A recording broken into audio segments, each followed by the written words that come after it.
All right, welcome to A Growing Concern. I don't know the exact statistics, but I've seen a lot of polls that say, 60, 70% of Americans say we're going in the wrong direction.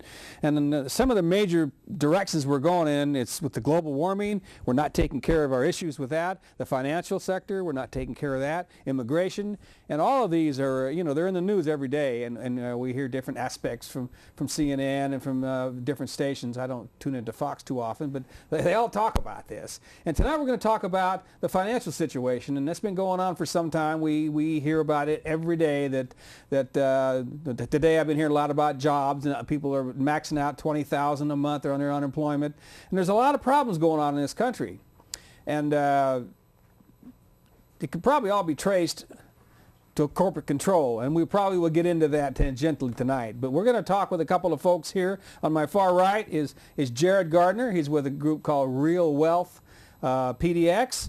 And then Ted Furtick, who's with the Working Families Party of Oregon. We've had folks here from Working Families Party in the past, and we'll talk a little bit about that as we go through. It's an alternative party here in the state, put together by some folks on a model, I believe, from New York. And they've been very successful back there with this. But first, we'll go with Jared. Welcome to the program, both of you. Thank you. And we talked a little bit before the show, and what exactly is your organization, Real Wealth PDX, all about? Yeah, well, thanks, Jim, for having us. Sure. The Real Wealth of Portland is a project of the Economic Justice Action Group of the First Unitarian Church downtown. Mm-hmm. And we're a project that's looking at making some connections to things that bring real wealth to our communities. And obviously there's a financial component when we talk about wealth. That's what we usually think of when we talk about wealth. But we'd like to expand that and say, what are the things that bring real wealth to our communities?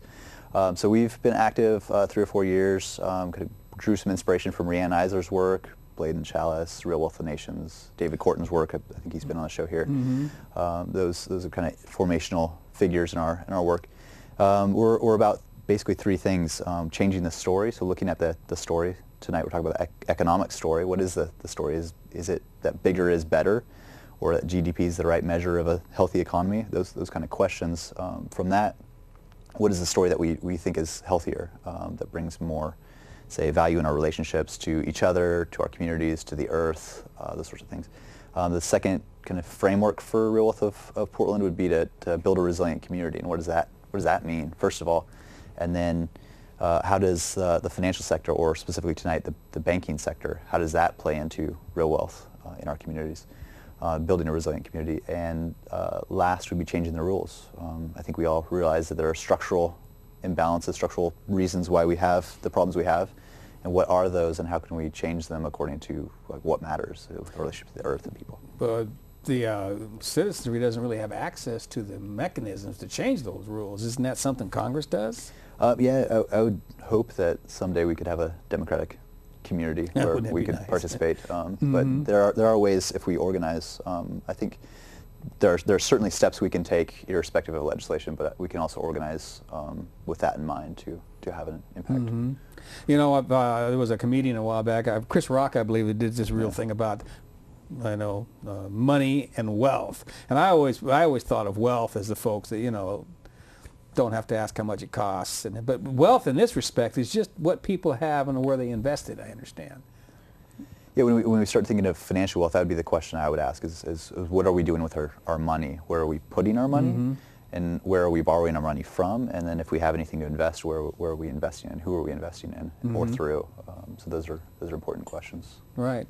And so Ted, why isn't a political party involved in these issues? Well, the Working Families Party is an independent political party that is focused on what we would call bread and butter economic issues: jobs, schools, healthcare, things like that. And we take advantage of something called fusion voting, which is basically a tweak on the way that we do elections that allows individual candidates to run for office with more than one party's support.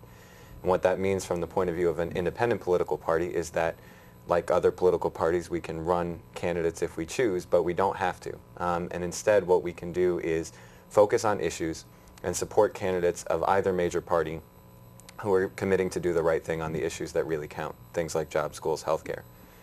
The Working Families Party is interested in what's going on in the financial world because of the very real effect that it has had on the lives of working people in this state and in the country. And figuring out what we can do in the wake of this crisis to strengthen our economy, to make sure that we are protected against future crises like this, and to make sure that people can earn a decent wage in a decent job. That's pretty important to us. So we try to use the levers that electoral politics offer us, but also the levers that good organizing focused around issues can offer us as well. Right. And so what are some of these that you just mentioned that you can utilize? We are a coalition of organizations, unions, community organizations, also activists, grassroots organizers, all kinds of people. And what we try to do is focus our energies on a relatively small set of specific issues. And we work to get candidates to commit to voting the right way on those issues should they get elected. And we nominate those candidates who commit to doing the right thing. So when voters see their ballots this fall, this is the first year that we have fusion voting in Oregon, they will see candidates who have, for example, Democrat, working families, or Republican, working families. And those voters will know that the candidates who have that sort of stamp of approval are the candidates who've committed to doing the right thing on these issues that we're focusing on. It gives voters a way to know beyond just the regular party labels of Democrat and Republican, beyond the speeches and the television ads and the fancy mail pieces, what a candidate's actually about. It gives those candidates a way to tell voters that they share the values that those voters share. And for the Working Families Party, it's a way for us to work to hold politicians accountable. So the people who commit to us that they're going to do the right thing on these issues, obviously we're paying attention during the legislative season. We're organizing during the legislative season. We're pushing people to follow through on their commitments. And if they don't, we're not glued to those candidates. In future elections, we're not obligated to support those candidates, those elected officials who fail to do the right thing on the critical issues. And we'll use whatever tools are at our disposal to get other people in there who are going to do the right thing. Now, fusion voting means that ex-Democrat will have Democrat, Working Families Party, but it can also have Progressive Party. That's right. Up to what, 3 or 4 or something? 3 like is the way the rules were written. There's a maximum of 3 party designations per candidate. And wasn't this the way it used to be done up until the 20s or something like that? Yeah, well, actually, fusion was the norm in the country until about the turn of the last century. And it was used very effectively in a number of places, including in Oregon, where there was a fusion governor in the late 19th century.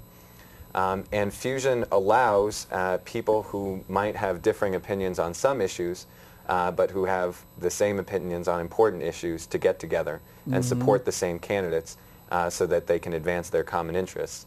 At the turn of the last century, it was, working people, farmers were really getting put under the gun by railroads, by the banks, by, the big, powerful interests of the day.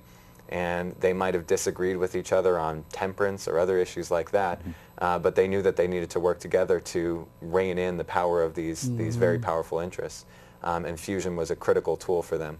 It seems really a way of emphasizing people's common denominator rather than, put people at loggerheads like this is what politics is all about. It's just they've become so extreme at opposite ends. Well, and the party labels, I think the Democrat and Republican labels have in some ways distracted us from the real issues. There's the party line, but that doesn't necessarily reflect where voters are. And it's not even necessarily a left or right question.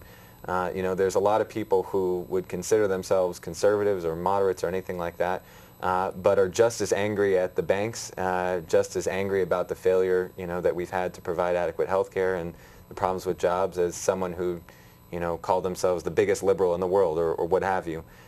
These labels don't always get to the heart of what's actually happening to working people in this country. And our party is really focused on talking about those issues and those values that a very broad array of people agree on and want to see action on.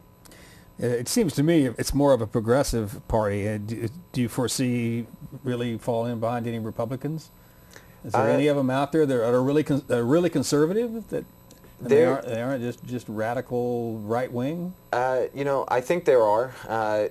Certainly the trend in the Republican Party has been away from some of the types of common sense moderation that used to prevail. But I think there are still Republicans out there who do agree with us that something needs to be done about Wall Street, that agree with us that workers should be protected if they get hurt or if they get sick, and who share a lot of our values. It may not be that people agree with us 100%. I don't think that has to be the criteria. The left doesn't agree with itself 100%. Right. But I do think that there are Republicans out there who share our values and agree with us on the issues that are really important, and who, if approached the right way, can be brought on board with some of these really important issues that we're trying to advocate. Sure. Well, Jared, I think that you're probably involved in it as well, but there's an event going on tomorrow that Real Wealth PDX and some other groups are putting together. You might talk a little bit about that. I think we have a graphic too that folks can read about what's happening. Yeah, we're calling it Move Your Money Day, and we'll be down at Pioneer Square 1 to 4.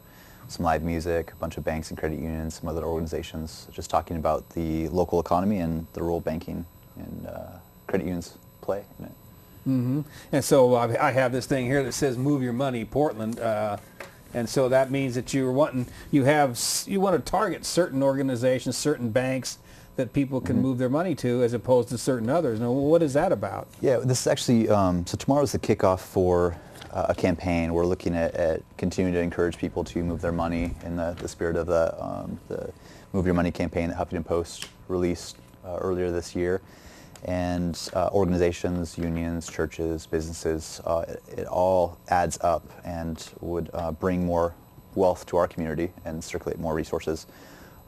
So we want people to know that there's another way to look at banks other than how many ATMs there are or how big they are.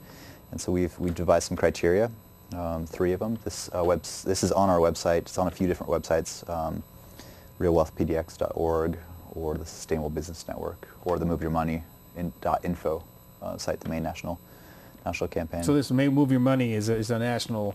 Yeah, we are in partnership with the National Move Your Money campaign, the Huffington Post, A New Way Forward, Americans for Financial Reform, those types of groups, and then locally the Working Families Party, Jobs with Justice, or again, some of the faith groups in town, Alliance for Democracy, those sorts of groups have all kind of seen this as a real viable thing to do.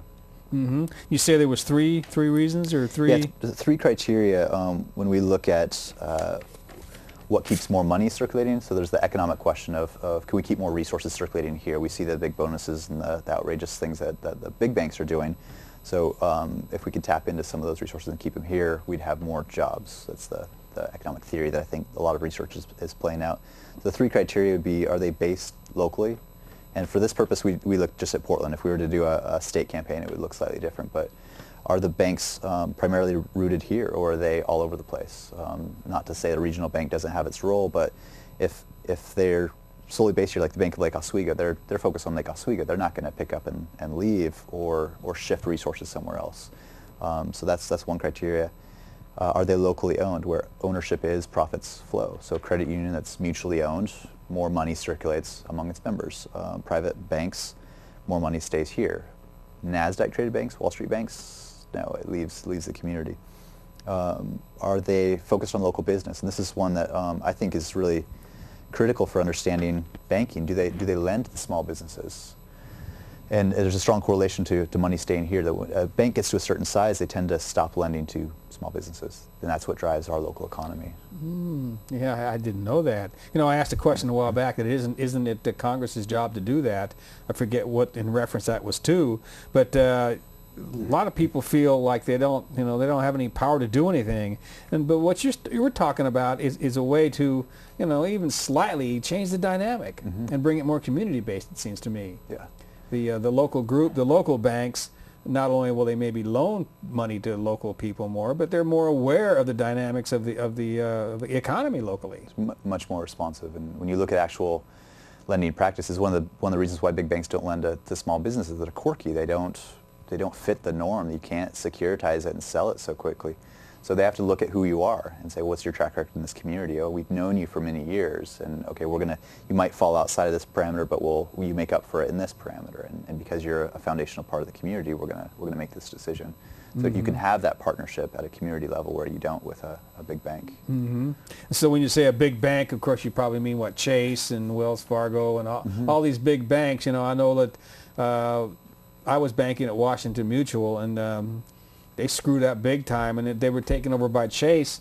And God, the whole dynamic of that bank changed. Yeah.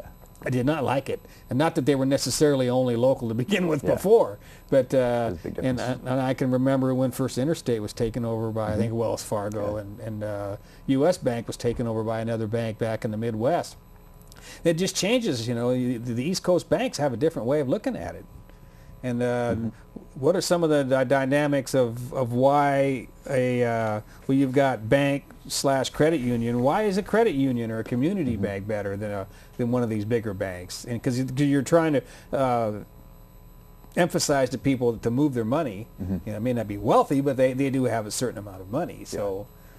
Yeah, definitely. And our criteria is a starting point. We hope to, in the democratic spirit, engage people's minds to think through the issues of what matters to them. But we've come up with about 20 organizations, banks and credit unions that make sense, and they're different. So a credit union tends to lend differently than a community bank, and so some of your needs might be met better through a bank or a credit union. So that would be the first thought. But yeah, community banks tend to be smaller scale and more responsive. Lower fees as well. There's been quite a few research articles that have come out to show that community banks and credit unions have lower fees, and that goes a long ways. That would go a long way. And so maybe we'll get back to that, to the event that's going on. It's tomorrow, right? Yeah. So the Working Families Party is also involved in this? You're going to have a table there? We'll be there. We'll have a table talking about some of the work that we're doing, signing people up, that kind of thing. And so you hope to sign people up to your political party, I mean. Very much so. Right, and what's intriguing is you've actually got some of the folks on this list to be there and do tabling then. There'll be quite a few community banks and credit unions, and the fun part is it's not going to be your typical trade fair where you've got a younger person who doesn't know so much about banking is there to kind of give you some swag. We actually have CEOs, VPs, and presidents coming down, so you'll get a chance to actually ask your hard questions and meet them and say, you know, this is what my business does, you know, how is it going to be beneficial to move to you? What kind of payroll services does your bank have that can meet my needs, that kind of stuff. It'll be real answers for real people and businesses. And music. Music. I was just going to ask about that. You say you've got Brazilian band or Lions something? of Batucada. It's a great local band. They are very supportive of this type of movement, and they'll be down just getting the rhythm going and getting people dancing and making some noise. It's a Brazilian Samba. music? Yeah, Samba music? samba. So All right. Carnival well, you know, dancers, all that. Yeah. Carnival dancers, all that. So kind of like in the spirit of marching forth or March exactly. 4th? Yeah. And what is some of the schedule of it? It goes from 1 to 4, and is there going to be speakers and all that, or mainly just what's going on out with the tabling? We're not going to keep it too kind of heady, so there'll be some announcements about, you know, meet so-and-so who's here, or listen to this about the state bank, but just a few minutes here and there to spice it up and keep the flow going. Keep the flow going, yeah, because music works, you know, and then I've seen really speech heavy rallies, you know, lose a lot of people over a period of time. So more than a rally, this is a celebration of the local economy and the role that local banking plays. So we want to keep it in that spirit. And it's more the banks and credit unions that come, they realize that we're in this together, and if we don't work together, then it's not going to work. There'll be a lot more bank closures if we're not embracing our community and serving our community, and vice versa. If our community's not out supporting us. So. Has there been any of these smaller banks and credit unions? Have they like WAMU, as WAMU did? Not that WAMU is a small one. Yeah. Has there been any of those shut down, or the way that they invest has protected them from that? I would say that community banks are more at risk for some of the trippings of the current economy because they tend to lend, say, affordable housing.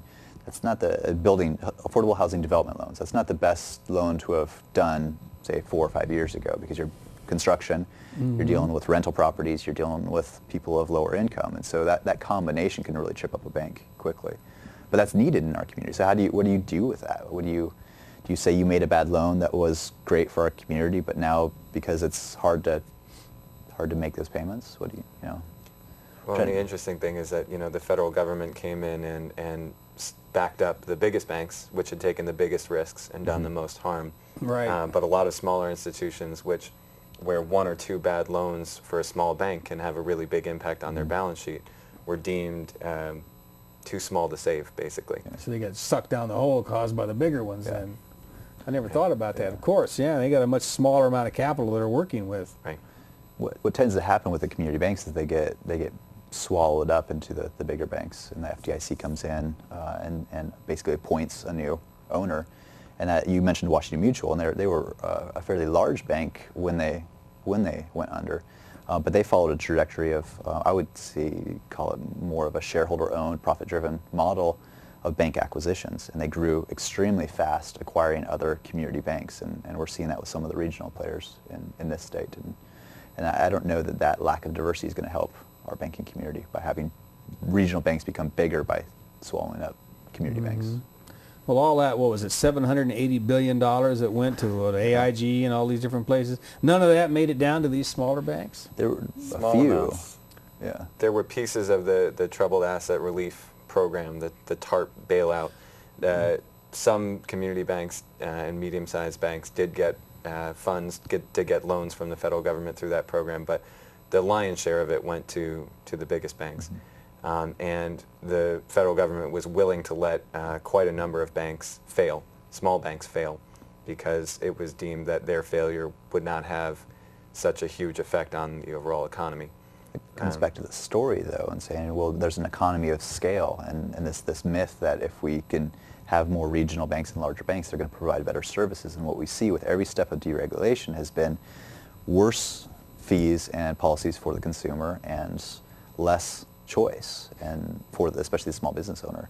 So that myth certainly has guided let's let the small banks fail because they'll just be merged into the big banks, and so it's part of what we're trying to change.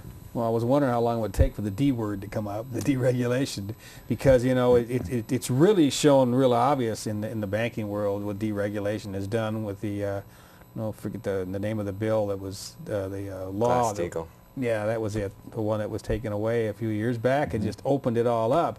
But it's the lack of oversight and the deregulation that has caused problems. I mentioned the global warming situation, and the petroleum companies are not regulated anywhere near like they should be. And apparently, according to what's going on the TV lately, the regulations they had, that they weren't being watched. And so is that going on also in the financial world, that even the regulations that are still in place are kind of just being ignored? I think certainly that was the case in the lead up to the crisis. I mean, for example, the Federal Reserve had the authority to go after certain practices in the mortgage market that were leading to many kinds of fraudulent loans being made, and that inflated the bubble so spectacularly. The Federal Reserve could have intervened and didn't. One of the things, though, to come back to the point about community banking, when this is tied to the question of deregulation, is that if your deposits are with Chase or with Citibank or Bank of America, one of these huge multinational banks, when you deposit it, the bank is using those deposits to engage in all kinds of extremely risky investments, not necessarily lending even to businesses, but doing trades and other types of transactions in global markets that are very volatile. When you deposit your funds in a credit union or a community bank that's smaller in scale, the odds are much higher that that credit union or that bank is using those funds to lend money in the local area. So there's a sort of security to it that is much stronger than when you're playing with the very large institutions. The large institutions are engaged in those types of very risky behavior in large part because of deregulation. There used to be rules that prevented commercial banks the places that you go to deposit your funds and do your local small business lending and things like that, from engaging in investment banking, from engaging in insurance. And the repeal of Glass-Steagall broke down those barriers, so you have these integrated financial companies which take your local deposits and go off and play with them in very risky places. And that's a lot of what led to the amount of risk that was spread out in the economy at the point that everything collapsed. So doing something to get at least some of that under control is definitely an important part of the equation. Mm-hmm. You know, as you were talking, I was thinking, we've had folks come on this program before and talk about free trade, and a lot of the problems that folks had with Walmart over the last 10 years, and we're keeping them from coming into this area as much as we can, is because all their money goes somewhere else. Yeah. And it's the same. I never, until just recently realized that that's the same situation with banks. So, if you've got problems with Walmart and big box stores with how they conduct themselves, banks are no different. Yeah. And it goes both ways. It's not only the deposits, but where do you get your loans? So I think of the typical family's budget, and you've got mortgage loans, you've got maybe some student debt, maybe some auto loans, maybe some credit cards, and when you add up all that monthly payment, how much of that is in interest payments, right, to a Wall Street bank? They're the ones that control those segments mostly. Mm-hmm. It's really important to consider that factor too. And so, if it's a local bank, how does that change it at all? Well, big banks certainly corner the market on the mortgage market. So what doesn't get spun off into Wall Street through Fannie Mae, Freddie Mac, the sorts of companies, the big banks, Washington Mutual, Chase now, Wells Fargo, Bank of America, because of Countrywide, they hold so many mortgages that we're just paying them our livelihood when we look at that percentage of our income going to our mortgage. And for other areas, student loans, they haven't been able to compete now, but federal legislation is going to change that and make the U.S. government direct lender, which will be better, at least for shoring up our tax revenue, than sending it away to Wall Street. Small business, though, it's like Ted said, that's really I think the primary indicator for the health of a bank in terms of its relationship to a community. Does it lend to small business?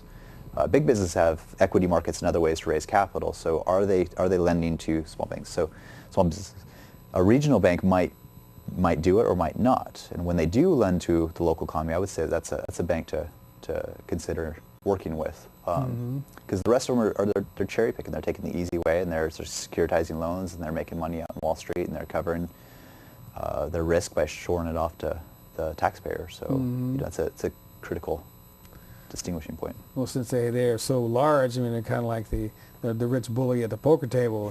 They can just push their way through, and what can anybody do? Yeah. Mm-hmm. You mentioned. I'm glad you mentioned the student, because I know that the president just signed something having to do with student loans, and you mentioned that the government is now going to loan those. Loan that money out to students? It was actually part of the health care bill. There's a long-standing, I think since the 1960s, that there's been a subsidy that the federal government has given to private banks to do student lending, basically a government guarantee that if those loans go bad, the government picks up the tab. So it's been risk-free money for Sallie Mae and those other banks that are engaged in student lending, Wells Fargo. The federal government, with a stroke of a pen, removed that subsidy.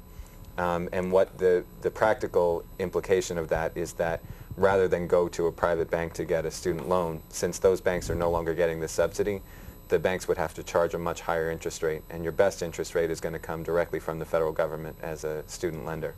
So federal student loans are going to increasingly come from the government. The hope is that will lower the cost to students. The hope is that they will also be able to build in some amount of loan forgiveness for students who can't make enough money, or for graduates who can't make enough money to pay off their loans, but to make the system a bit more fair and a bit less expensive to students. Well, it seems to me if folks get out of the college system and then they can't find a job, so it's all plugged into the same economy. If I don't know what the unemployment rate is, but they say it's 10%, but that doesn't include the folks that are no longer looking or are no longer getting unemployment. It can be as much as 2 times as high. And I know that locally here we're above the national average, I believe. That's right. Yeah. Even how that works, and I keep getting back to this name, real wealth. I certainly have enough to pay my bills, and most people I know do. And the little bit that's left over, I never thought of it as wealth. I never thought of it as, if you put it in the bank, or you go to that bank and you borrow money, that's all part of that same wealth. I don't know the word would be, the economy, I guess. And I was hoping that we could kind of emphasize that during this conversation, and the viewers out there could realize that, the real wealth, according to David Corden, isn't so much our money as our community itself, and the working together with our local banks and all. It seems to me that really, even without the transfer of money, just to have that connection is a form of wealth itself. Yeah. What is money but the monetization of our productive capacities, at least for the working people, right? So, some people don't work and they still make money. But how can we keep that circulating? So if that represents in our time, our labors, our energy, how can we exchange that with each other and just keep that going? And then real wealth, I would say, encompasses so much more, and that's how can we share? How can we say grow our own food and exchange that, the alternative currency type stuff? But for me, it comes back when we start going down that path. That's great, and it builds more bonds in the community. But we have the reality of our mortgages and our other debts in this debt-based economy.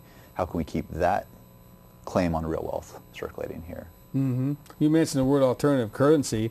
I've often thought, and I hear that word, I want to follow up and check into that. Do you know much about that, how that operates in this area? Not a ton. I know there are quite a few kind of local versions of that and groups that are trying to get something off the ground. It's usually just within certain little groups then. It's tended to be, and there's some groups that are looking at using the commercial barter system, multi-million-dollar industry that's been going on for a long time, where big businesses are actually bartering their services and goods and creating that alternative market. So there's some pretty good models out there for how to do it, but it's just kind of getting the critical mass and the systems in place. I was thinking a certain place where that might work would be like your produce markets, things like that, where people could be exchanging on that level. Can certainly shift a good deal of our consumption and our exchange to a relational model, whether it be time-based or alternative currency or those sorts of things. But really, until we're free of the Wall Street grip in terms of our housing and our healthcare and the other debt areas, we've got a pretty big mountain to overcome.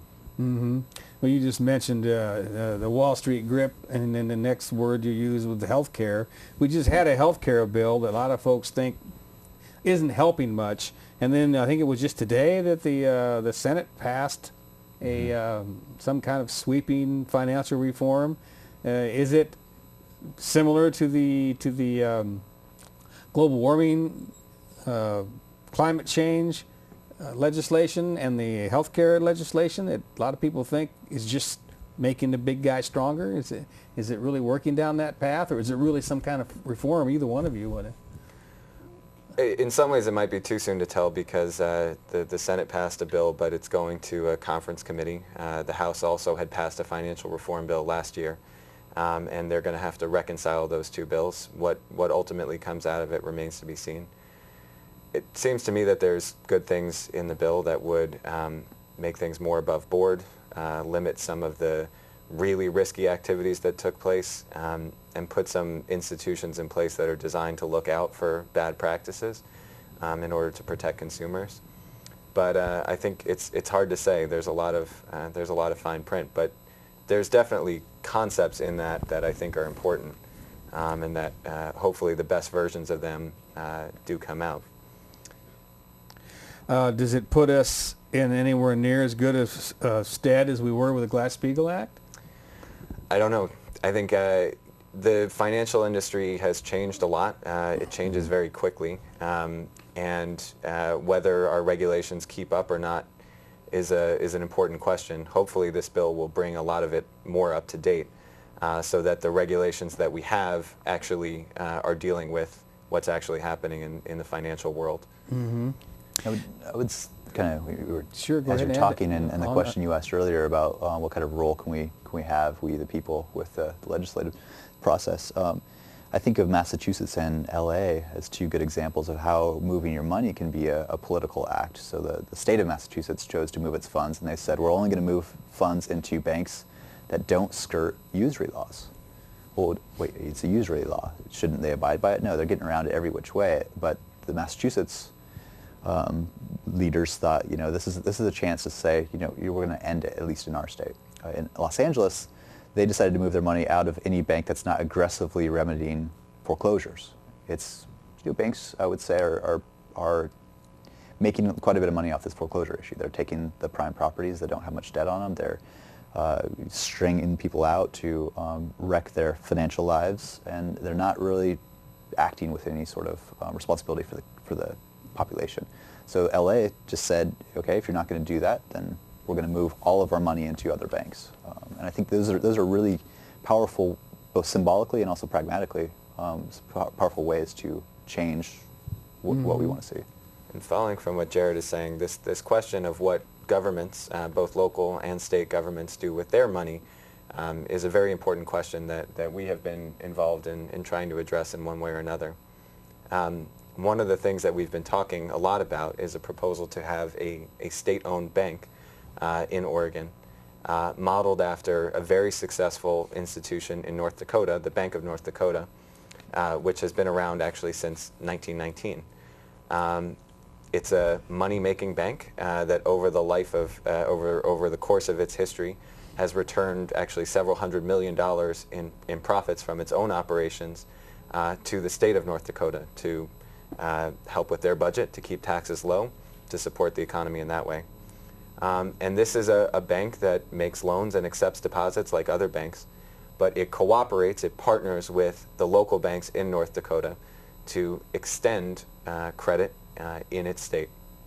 And its primary basis, where it gets those funds from, is the state of North Dakota. The state of North Dakota deposits its money, the liquid money that it uses for paying its bills, to pay its employees. The general fund and all that? Well, in fact, actually, it's the cash. It's not even so much all the money that's spent. It's the money that's waiting to be spent.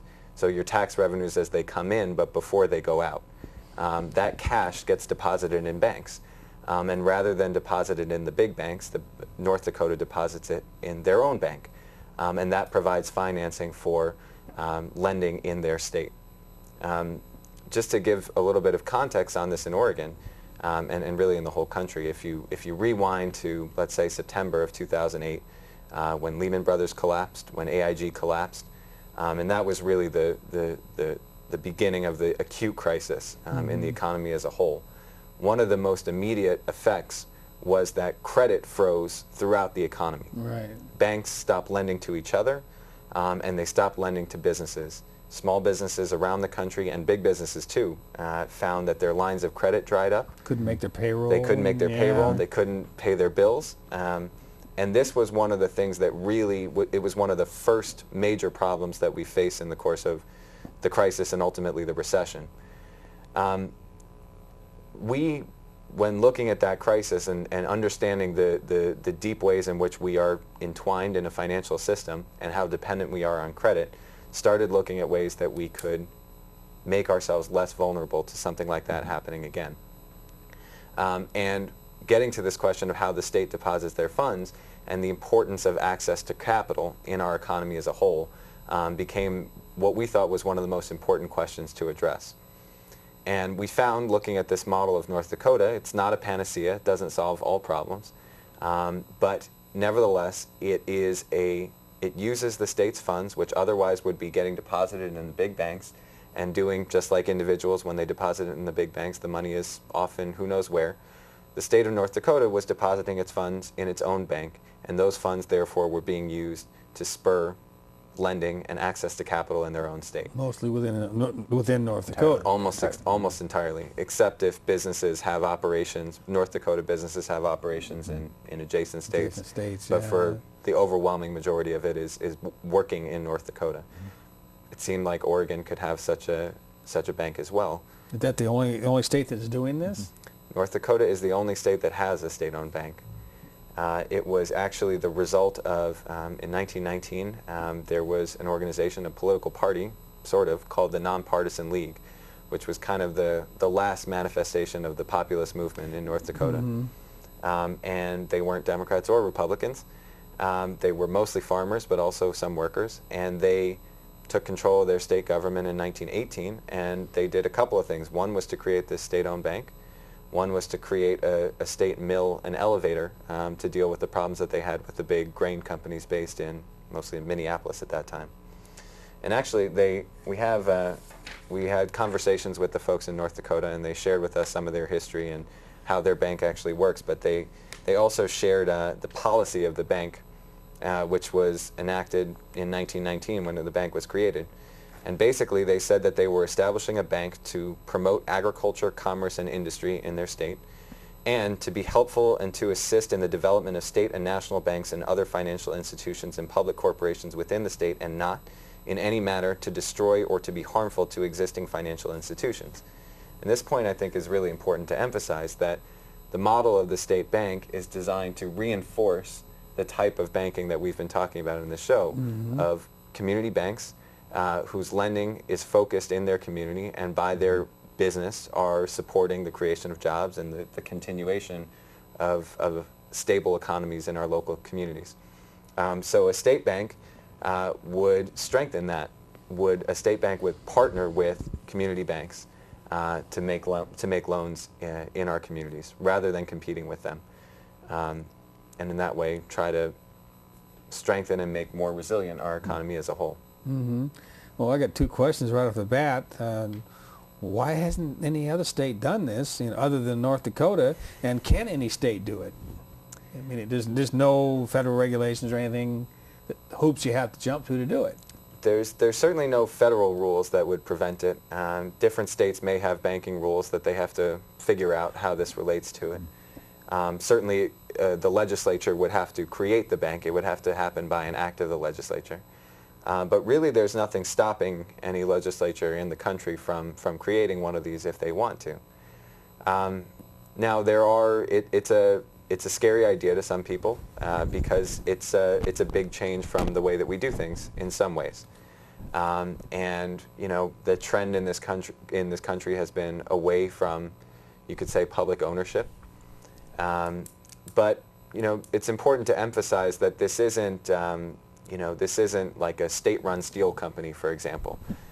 This is very much a bank that does bank activities, that accepts deposits, except from the state instead of from individuals, and that makes loans to businesses and to farmers who need capital in order to grow their businesses or maintain their businesses. And in that way, it's very much weaves into the economy that we have, but hopefully strengthens it. But there's a lot of there's a sort of bugbear about this kind of thing. But I think that the financial crisis and what we've had happen in the last couple of years has led some people to think, well, maybe there's other models out there that we should look at. And the Bank of North Dakota happens to be a very successful model that provides a useful template for us in thinking about how we might craft a workable institution for Oregon. Well, I know it seems like there's two kinds of people in this country. Some people think that the government's to blame for it all. Some people will think that it's the corporations that are to blame for it all. And some people think both. Some people think both, and some people think they're both wings of the same bird in some ways. Follow the money. Yeah, follow the money. And that's exactly what we're talking about here. And it would seem to me that even though you're putting it into a public reservoir and it's a government, obviously the government has had serious problems in the past, but I don't think any of them come close to the problems we've had with the runaway situation with the private enterprise in the financial banking world. It's just been devastating to people. And it would seem to me that, is there any move in any other state? You're actively moving to do something in the state, right? Quite a few states looking at either specific legislation or having a conversation with their legislators. Washington has a bill. There's some movement in California, Michigan, Florida, Vermont. And when we spoke to the folks in North Dakota, they told us that a great many people had called them up or written to them wanting to learn more about their experience and how their bank works and whether this was a model that could be replicated in other states. So there's definitely interest, and people are definitely either whether it's along the lines of Massachusetts, where they're trying to use their deposits to leverage certain kinds of practices on the behalf of banks, or whether people are looking at how we can use the money that the state has to invest in the economy. There are a lot of conversations happening about a variety of policies, but the bank is coming up again and again as something that should be seriously considered. It seemed to me it was a very viable alternative to the way things are going now. The fact that it's being invested within the state, and you know, it isn't necessarily local, but compared to being invested in these, in many cases, what, multinational or at least extremely large back eastern banks, it seems to me it would calm the fears of both the people that hate the corporations and the people that hate the government, both. It's a great crossover. Yeah, it would seem to me that it would be. Well, and you know, it's not, the anger at our current situation is not limited to any political grouping. You know, people who have lots of different points of view on lots of different types of issues understand that our economy's over-reliance on the very large banks has made us extremely vulnerable. You know, if the banks that were so big hadn't been so big, then the recession that we're experiencing right now wouldn't have been as bad. That's that's a fact. And so I think there's widespread interest in looking at what we can do, taking advantage of the resources that we do have in order to lessen our reliance on these over large banks. And this is one model. This is one model. Well, all right. See, we got about 10 or 12 minutes left. We might just put up a phone number if folks want to call up with questions and any comments. Like I was saying earlier, I mean, I've said it clearly that we always talk about on this program that there's a lot of things people can do, and I think this would be a very effectual way to do something. It's and you would be killing more than, you know, use the terminology, killing more than one bird with a stone as well, because you would be building your local economy, you would be helping yourself, and maybe you would be gouging the eye of these banks back east that I'm trying to think of a figure, but I can't remember all the billions of dollars some of these folks have taken away. You know, I guess we got a phone call. We might get back to that if we, because the unbelievable amount of money these folks are getting for running these companies sticks in my craw more than just about anything. But we got a couple questions here. First comment, you're on the air. Yeah, thank you for taking my call. You bet. And thank you very much for the discussion. I got a comment about something at the very beginning of the discussion regarding fusion voting. And my comment is for those of us who choose to register no party affiliation, I am forever frustrated that in the primaries I have no candidates to vote for other than judges and county commissioners. I went through the same thing myself. It's totally frustrating, and I do hope that at some point Oregon can change that aspect of the elections and allow non-affiliated voters to vote any party, any ticket, any time. And I do thank you again for the program. All right, thank you. That is a problem. I noticed I had hardly anything to vote for on this last one, but this Working Families Party, the fusion voting, doesn't affect any of that. It does not affect that.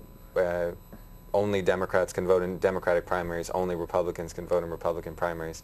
Washington State has changed the rules on this a little bit, and California actually has a ballot measure that's coming up in June that would completely change their primary system. So it's a statewide designation? It's state by state. There's rules on primaries, and some states do have open primaries where non-affiliated voters can choose to participate in either party's primary. But for now, it's not an option in Oregon. All right. Did I see we had another phone call? Nope. All right. We'll move along here. We might be getting back to that event. So there's an event going on tomorrow. You may just lay that out again. Pioneer Square, 1 to 4, celebration of our local economy. We're calling it Move Your Money Day.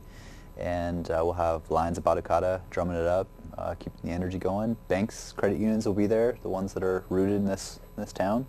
Their CEOs, vice presidents will be there to answer questions. Should be a good, fun event. All right. We'll make sure to get back to that again at least one more time before the show's over. The next caller, you're on the air. Good evening. the idea of the fusion program is really wonderful because it allows a choice that otherwise is not available.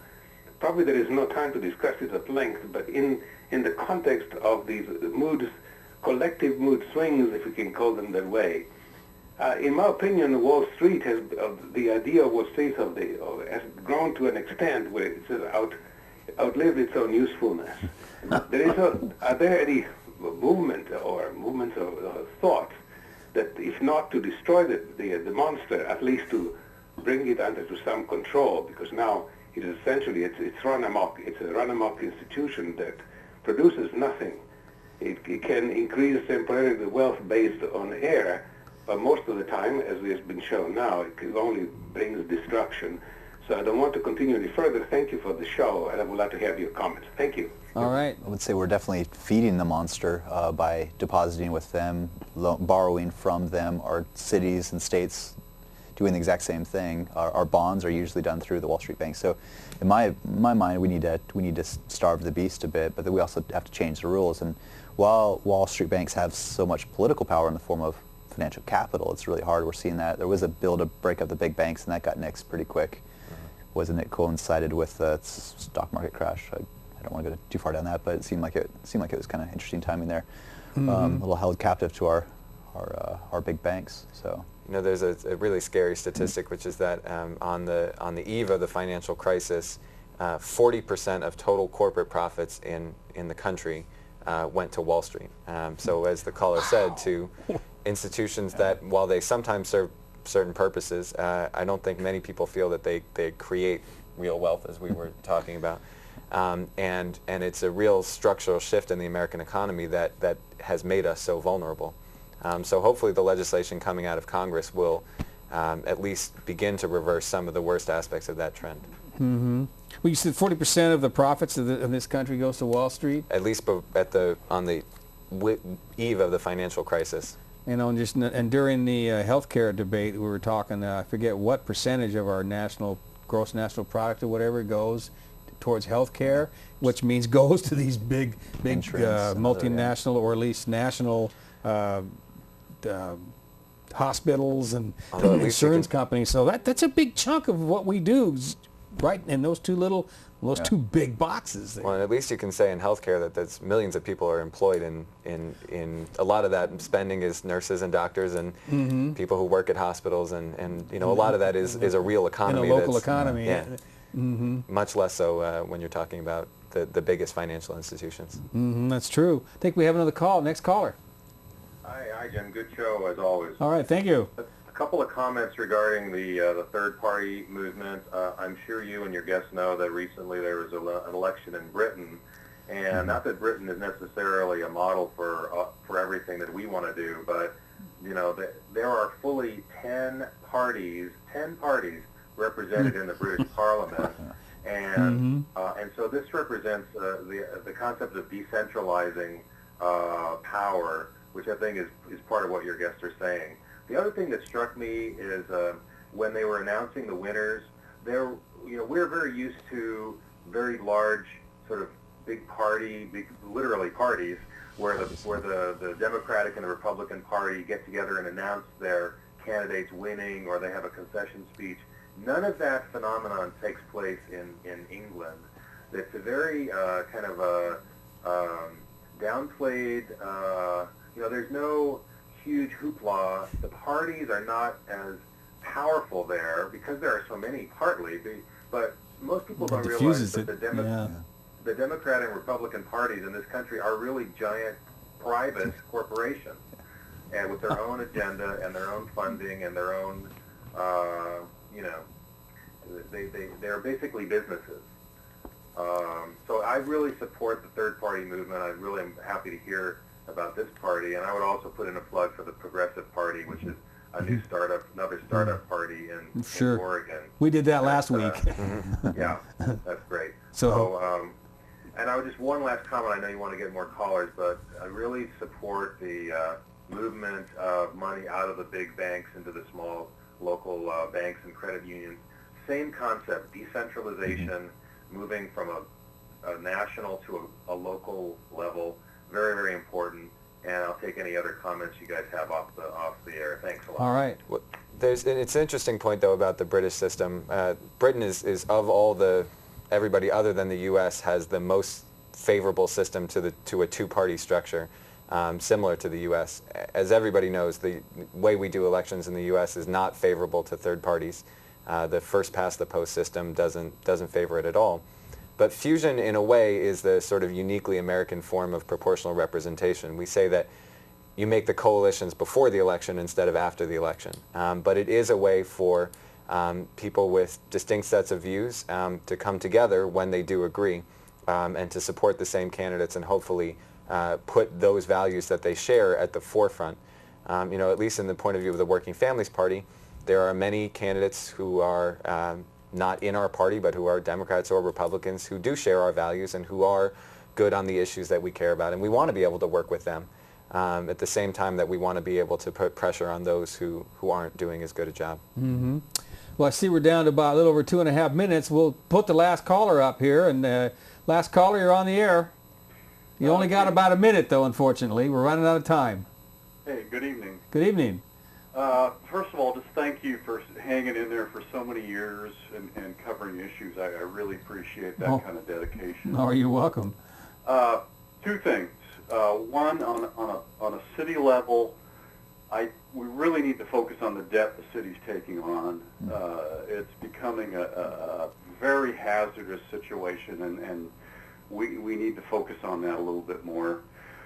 The other thing I want to talk about is recently with the election, Rand Paul got elected to the Republican candidate for the Kentucky Senate. Mm-hmm. And I'm not a huge Tea Party, supporter by any means. I think it's a manipulated movement. But I've noticed that the media immediately went after this guy, trying to label him as a racist. They were today, you bet. And including with that, you have Rachel Maddow and you have Amy Goodwin almost in lockstep with the media. So I think we have to be cognizant of the fact that there are elements of the so-called liberal media that are controlled and are pretty much dictate how to the left. And I'm very concerned about that. I'm not a big Rand Paul fan of the Ayn Rand capitalist. Yeah, right. You're breaking up there, and we got less than a minute left anyway, but I appreciate the comment. Yeah.